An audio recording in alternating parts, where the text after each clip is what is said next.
Hello students, आज हम बात करेंगे प्रोग्रामिंग लैंग्वेजेस के अंदर कॉन्स्टेंट्स क्या होते हैं और इसकी कौन कौन सी टाइप्स हैं। Constant is a quantity that can not be change during program execution. Program के अंदर कॉन्स्टेंट एक ऐसी क्वांटिटी होती है जो कभी चेंज नहीं होती। Two types of constants in C plus plus are as follows. C plus plus के अंदर दो टाइप्स हैं कॉन्स्टेंट्स की, वो कुछ यूँ हैं: literal constant and symbolic constant. One by one करके दोनों को देखते हैं। सबसे पहले बात करते हैं लिटरल कांस्टेंट्स क्या होते हैं। A literal constant is a value that is type directly in a program. Program के अंदर वो कांस्टेंट्स या वो वैल्यूज़ जो हम डायरेक्टली एंटर करते हैं उनको लिटरल कांस्टेंट कहते हैं। लाइक मैंने कहीं पे शो करवाना था 10, तो मैं 10 लिख देता हूँ, तो वो 10 एक कांस्टेंट होगा जिसको हम लिटरल टाइप का कांस्टेंट कहेंगे। It appears in the program wherever it is needed. जहाँ भी प्रोग्राम में हमें इसकी ज़रूरत होती है हम इसको लिख देते हैं। For example, the following statement contain string literal constant hello world. Like मैंने स्क्रीन के ऊपर हेलो वर्ल्ड शो करवाना है, तो मैं सिंपली उसके अंदर ये जो करैक्टर्स हैं ये इस तरह से लिख देता हूँ। तो ये जो हेलो वर्ल्ड होगा ये कांस्टेंट होगा और एक लिटरल टाइप का कांस्टेंट होगा। इसको कुछ यूँ मैं लिखूँगा: सी आउट, एंगल ब्रैकेट्स और इन्वर्टेड कोमास के अंदर हेलो वर्ल्ड। ये बेसिकली प्रोग्राम का एक सिंटैक्स है जो मैसेज को शो करवाने के लिए हम लोग इस्तेमाल करते हैं। तो यहाँ पे इन्वर्टेड कोमास के अंदर मैंने लिखा है हेलो वर्ल्ड। तो हेलो वर्ल्ड ये मेरे पास यहाँ पर एक कांस्टेंट होगा, एक स्ट्रिंग टाइप का लिटरल कांस्टेंट होगा। स्ट्रिंग टाइप का क्यों? क्योंकि ये अल्फ़ाबेट्स हैं, तो ये एक स्ट्रिंग टाइप का लिटरल कांस्टेंट होगा। Types of constants: integer constant, floating point constant, character constant and string constant. ये चार टाइप्स हैं हमारे पास कांस्टेंट्स की। इन चारों टाइप्स को डिटेल में डिस्कस करते हैं। सबसे पहले बात करते हैं इंटीजर कांस्टेंट्स की। Integer constants are numeric values without fraction और डेसिमल पॉइंट। ऐसे कांस्टेंट जिसके अंदर कोई फ्रैक्शन नहीं होती, कोई इशारिया नहीं होता, यानी कोई न्यूमेरिक वैल्यू है और इसके अंदर इशारिया और फ्रैक्शन नहीं है, उनको हम इंटीजर टाइप का कांस्टेंट कहते हैं। Both positive and negative constants are used. Constant में पॉजिटिव वैल्यूज़ भी हो सकती हैं और नेगेटिव वैल्यूज़ भी हो सकती हैं। फॉर एग्जांपल 87, 45, -10, -5 ये चारों न्यूमेरिक वैल्यूज़ हैं और इनके अंदर कोई फ्रैक्शन नहीं है, तो ये हमारे पास इंटीजर टाइप के कांस्टेंट्स हैं।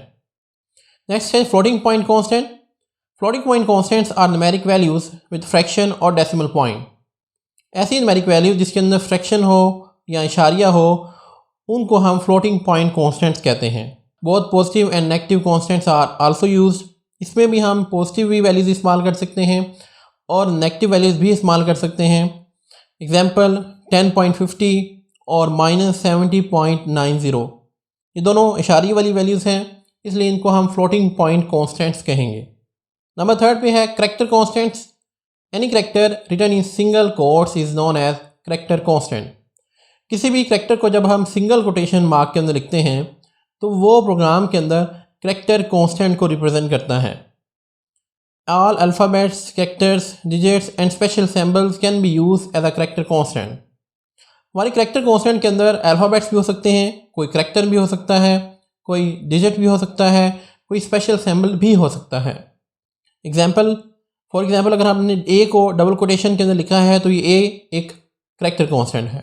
इस तरह से अगर हम इक्वल को सिंगल कोटेशन के अंदर लिखते हैं तो ये भी एक करैक्टर कांस्टेंट है। इस तरह से अगर हमने 8 को कोटेशन के अंदर लिख दिया है तो ये भी एक करैक्टर कांस्टेंट है। याद रखें, अगर मैं 8 को बगैर कोटेशन के लिखूंगा तो ये एक इंटीजर टाइप का कांस्टेंट होगा, लेकिन अगर मैंने 8 को सिंगल कोटेशन के अंदर लिख दिया है तो ये मेरे पास एक करैक्टर कांस्टेंट होगा। नंबर 4 एंड लास्ट टाइप है string constant. A set of characters written in double quotation is called string constant. ऐसे करैक्टर्स जिनको हम डबल कोटेशन के अंदर लिखते हैं वो स्ट्रिंग कांस्टेंट्स कहलाते हैं। फॉर एग्जांपल अगर हमने पाकिस्तान को डबल कोटेशन के अंदर लिखा है तो पाकिस्तान मेरे पास एक स्ट्रिंग टाइप का कांस्टेंट है। इस तरह से अगर मैंने 1 2 3 को डबल कोटेशन के अंदर लिखा है तो 1 2 3 भी एक स्ट्रिंग टाइप का कांस्टेंट होगा। तो ये चारों टाइप्स हमारे पास थी लिटरल कांस्टेंट की। सेकेंड टाइप हमारे पास है symbolic constant. A symbolic constant is a name given to values that can not be changed. Symbolic constant ऐसे कांस्टेंट्स होते हैं जिनको हम ऐसी वैल्यूज असाइन कर देते हैं जो वैल्यूज़ कभी चेंज नहीं होनी। मिसाल के तौर पर अगर मैं अपने प्रोग्राम के अंदर पाई की वैल्यू को किसी नेम के साथ रिप्रेजेंट करता हूँ तो वो जो नेम होगा वो सिंबॉलिक कांस्टेंट कहलाएगा। एग्जांपल आगे हम देखेंगे। For example PI is equal to 3.14, यानी मैंने ये जो वैल्यू है इसको साइन कर दिया है PI को। अब PI यहाँ पर एक कांस्टेंट होगा, और किस टाइप का कांस्टेंट होगा? वो एक सिंबॉलिक कांस्टेंट होगा, क्योंकि ये जो वैल्यू है ये कभी चेंज प्रोग्राम के अंदर नहीं होगी। तो PI मेरे पास यहाँ पर एक सिंबॉलिक टाइप का कांस्टेंट होगा। Symbolic constant can be declare in 2 ways. Symbolic constant को हम 2 तरह से लिख सकते हैं। नंबर 1 है कांस्टेंट क्वालिफायर और नंबर 2 है डिफाइंड डायरेक्टिव। इन दोनों तरीके से हम अपने सिंबॉलिक कांस्टेंट को रिप्रेजेंट कर सकते हैं। सबसे पहले बात करते हैं कांस्टेंट क्वालिफायर क्या होता है। Constant qualifier is used to define a constant. ये कांस्टेंट को बनाने के लिए इस्तेमाल होता है। The constant is declared by specifying its name and its data type. इस तरह कांस्टेंट के अंदर हम डाटा टाइप भी बताते हैं और उसका नेम भी बताते हैं। लाइक सिंटैक्स देखें इसका। आप एक कांस्टेंट का कीवर्ड लिखते हैं, फिर डाटा टाइप बताते हैं, फिर आइडेंटिफायर यानी कांस्टेंट का नेम, फिर इक्वल का साइन और आगे वैल्यू। एग्जांपल देखें।